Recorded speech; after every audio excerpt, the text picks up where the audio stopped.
Should have got a drink, but I didn't. And that is something I now have to live with. What is up, ladies and gentlemen, boys and girls? Welcome back to another video at Axe Entertainment. I'm your host, Zack Axe, bringing you a combination of the predictions for Saturday night's main event and NXT's Great American Bash.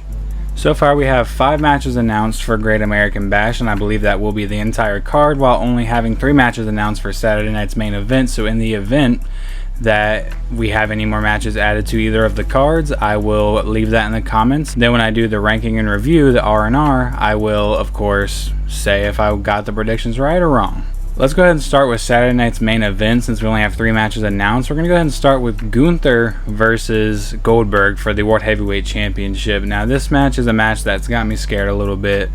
I really think that there's a chance, there's always a chance, like you can't count Goldberg out ever when it comes to championship matches, like his match against Kevin Owens or his match against The Fiend. I know they're different eras and different, main bookers, so you can't really say the same thing, but it's still Goldberg at the end of the day. There's still a chance that he walks away with the World Heavyweight Championship, but I think this should have been a career versus championship match if we are going to go ahead and finish Goldberg's career on this match. So that could have gave it A, more stakes, B, Gunther could then say he's the one that retired Goldberg. I know he probably will still say that, but he could have actually said like, hey, I'm the one that won the match and I now forced Goldberg to go into retirement. But maybe this isn't Goldberg's last match. Maybe they're just saying that so that he can leave for another 4 months and then come back, or 4 years, whatever. Either way, I think Gunther's going to end up winning this match. I still got me scared because I think there's still a chance, like I said, that Goldberg wins this match. But I'm going to pick Gunther. I think WWE will do the right thing and pick Gunther. And with it being on Saturday night's main event, I don't see the World Championship, changing hands. Next up on the card, we have Randy Orton versus Drew McIntyre. Now, this match already has me excited because if you watch my weekly awards, you heard me say that I want this feud to continue on. I want this to be a month-long feud. I think this feud could be very, very good because they're both very good on the mic. And I think this is a feud, and or even just this match, is a great way to inch Randy Orton to keep becoming a heel. I think Drew McIntyre is a great guy to get into Randy's ear and start telling him like, hey, you're failing because you're holding yourself back. This isn't you. This isn't Randy freaking Orton. And I think Drew's a one of the most perfect guys you can have to kind of put that doubt into Randy's mind to make him slowly morph into the heel that we all are pretty sure that he's going to become to face Cody Rhodes when he eventually wins the championship at SummerSlam. But I do think Drew McIntyre is going to come out with a win in this match. I think Drew McIntyre needs a win since this is his return. I know he was only gone for a little bit over a month, but I think this is his, big return match. I think this would be a good win to give Drew McIntyre right now. And I think this would be another way to get Randy Orton slowly, like I said, inching towards that heel persona, maybe going for a punt or going for, a chair shot, but kind of thinking the better of it before eventually, maybe succumbing to that fact that he couldn't pull the trigger or that he couldn't punt Drew. And then that's how Drew wins. And then we get more of a Randy that's like, if I have these opportunities, I need to go for him and kind of inch him, like I said, towards being a heel. And the last match we have confirmed for the Saturday night's main event card is LA Knight versus Seth Rollins. I think this match will be one of the best matches of the night, potentially the best match of the night. I think that Seth Rollins can really take these guys, like if you see him in matches against people like, let's say, The Miz, people like John Cena, guys that are kind of, even Cody Rhodes you could say, guys that kind of always stay at the same level, but when they have to bring themselves up to 11 to take on certain people, they get so much better. I think LA Knight is one of those types of wrestlers where he kind of stays at a base level, but when he has to elevate himself to reach the level of someone as good of a wrestler as Seth Rollins, then he has to. So I think that we're probably going to see LA Knight turn that gear up so he can get up there with Seth Rollins. And I think this match is going to be very entertaining. I think we're going to have the inevitable shenanigans. My only problem right now I can't see happening is, like, I want to say that we're going to see kind of a Bloodline Rules-esque thing where we have, Sammy and Jay and everybody that they've been feuding with coming out to help LA Knight, but they all just recently got injured. So Sammy might be out, Jay might be out, so I really don't see anybody except for maybe Penta coming out to help in this situation for LA Knight. So I think that the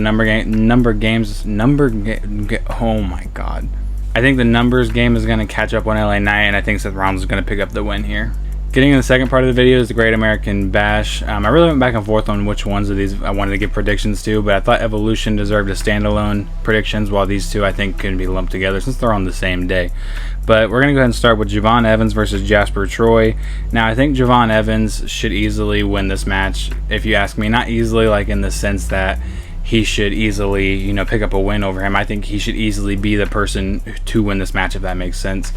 I think Jasper Troy, but I think if we're pushing Jasper Troy, I get it. I'm just not a huge fan of Jasper Troy, and I am a huge fan of Javon Evans. So I think Javon should win this match, but at the end of the day, it's Jasper Troy's first pay-per-view match. It's his, you know, one of his first big feuds outside of Obafemi. So I could easily see Jasper Troy picking up the win here, and that's what I think is going to happen. I think Jasper Troy is going to end up picking up a win here and beating Javon Evans at the Great American Bash. I think the match will be very good. I think Javon Evans is going to hard carry this match, and I think it'll be very good, but I think at the end of the day, we're going to have a win from Jasper Troy. Then we have the tag team match between Fatal Influences, JC Jane, the NXT Women's Champion, and Fallon Henley taking on Jordan Grace and Blake Monroe in a tag team match. Now, of course, we have the next night Evolution. We're going to have Jordan Grace taking on JC Jane for the NXT Women's Championship. So honestly, I can expect that whoever wins this match will be the loser at Evolution. If we see a win from Blake and Jordan here, I think JC Jane's going to retain at Evolution and vice versa. I just know that they like kind of giving someone the win before they lose the big one, you know, give them the edge before they go on to lose to their enemy, and I think that's what's going to happen here. But I do think that Blake Monroe and Jordan Grace are going to pick up the win here at Great American Bash, because I think that we got to get Blake Monroe a win early. I don't see her losing her first ever match. I think she's going to pick up a win here most likely. I think it'll be Blake Monroe and or Jordan Grace, one of them pinning Fallon Henley. I could see Jordan Grace being the one to get the pin, hyping her up, you know, for her match the next night for the NXT Women's Championship. But I do think that we're going to give Blake Monroe her first ever win here and her first ever match, and make Jordan Grace look strong heading into her match against JC Jane at Evolution on the next night. Next, we have the North American Women's Championship match between the champion Sol Ruca and the challenger Izzy Dame. Now, Izzy Dame has impressed me a little bit recently. Like, I was not that hot on her when she was first, you know, wrestling as a part of the culling, and I just, you know, just didn't like her backstage antics, and she seems kind of flat as a character, even being in the culling. Honestly, I think the whole culling seems flat, like, as a group. It's just like the way their delivery, everything just seems so flat. But anyways, she's came out and she's had some very good matches. She had a very good match against Zarya a couple weeks ago, which of course then led her to pinning Sol Ruca, which is going to give her this opportunity. Now, what's weird is Sol Ruca and Zarya are getting the tag team title match the next night on Evolution instead of the people that just beat them, which is Izzy Dame and Tatum Paxley. I don't see why these two got passed up for the opportunity just so we could give it to the people that they literally just beat. Like, I thought that was, you know, for sure whoever won that match was going to get into the Evolution match, and I'm going to talk more about this on Weekly Awards most likely, but I thought that was going to get into the match at Evolution. Tatum and Izzy won, and then they gave the match to Zaruka anyways, so that's kind of weird. But I do think that here we are going to give the win to Izzy. I think that most likely, I can't tell right now with Zarya and Sol Ruca when they're going to break up or if they're going to break up, because they've been teasing a breakup since they got together. The commentators are constantly pushing on the fact that they can't work together and that Zarya doesn't look happy and looks like they're going to break up at some point, but I just can't see it happening right here if Izzy is to win. But if Sol Ruca retains here, I think we might see Zarya and Zarya and Sol Ruca maybe split here, or kind of lean into the split happening soon. I think that these two are going to split up fairly soon. Maybe it happens at Evolution. Maybe Sol Ruca does lose the title here to Izzy Dame, and then at Evolution, the reason they get eliminated is because they can't work together. I mean, we did see Zarya spear Sol Ruca recently, so we're kind of already planting some seeds. So I do think that there's a chance that Izzy Dame wins here, which is my prediction. I think Izzy Dame is going to capture the championship here.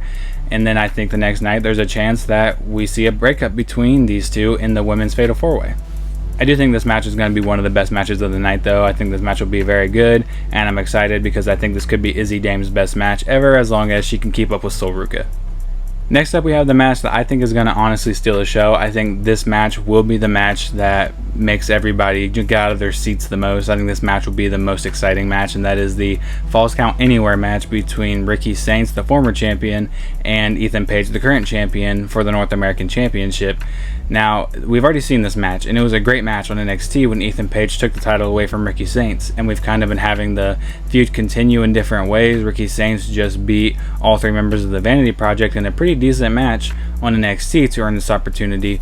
So, and he got to pick the match type, and he picked Falls Count Anywhere, and that's a great match type. And I'm glad he picked Falls Count Anywhere because I think this is going to open up a lot of opportunities for these two. I fully expect this match in some way or another to end with some kind of chair cutter like maneuver like we saw in Ricky Saints the other week. I think that this match will end with Ethan Page retaining, and I think that he's going to retain using the twisted grin on the chair just like he did to beat him the other time. And I think maybe that this could write Ricky Saints off TV, and maybe we don't see Ricky Saints for a minute and he goes over to the main roster. I think Ethan Page and Ricky Saints are like two of the guys on NXT that could be called up at any minute and be completely fine.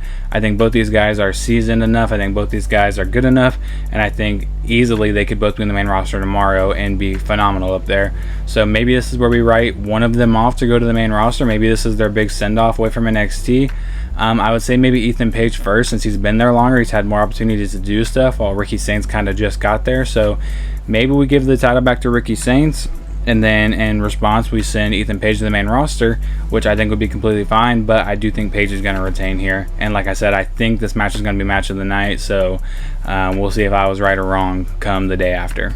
And finally, what is most likely going to be your main events of your Great American Bash, we have Yoshiki and Amora taking on the NXT champion Darula Obafemi. Now, this match is a little bit weird just because I feel like it's very, very predictable. Like, they've done nothing in the past couple weeks to make me look at this match and go, Yoshiki and Amora has a chance. And it might have something to do with the fact that he's from Noah. He's not an NXT guy. He's not a WWE guy. You know, he's just kind of, I think they traded in Amora for Omos, if I'm not wrong. I think those are the two that kind of got swapped. And ever since he's been there, he's had some very good matches.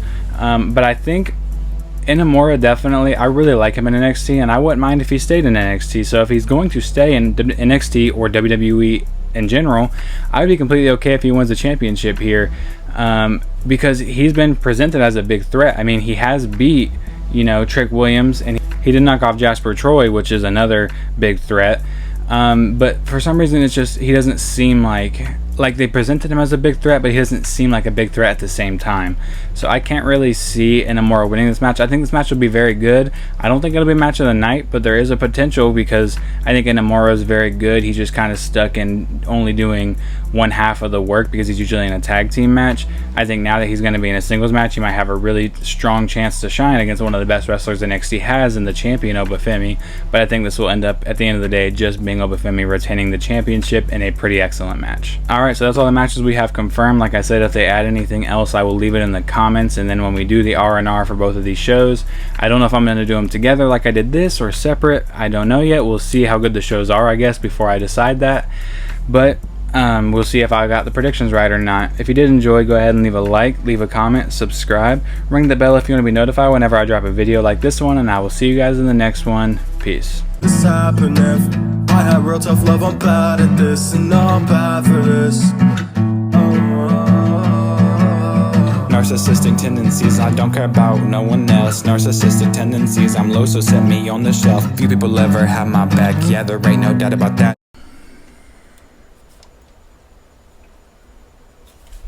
This root beer's been sitting here for like 3 months, but my voice is so fucked right now. Whew, hopefully that's better.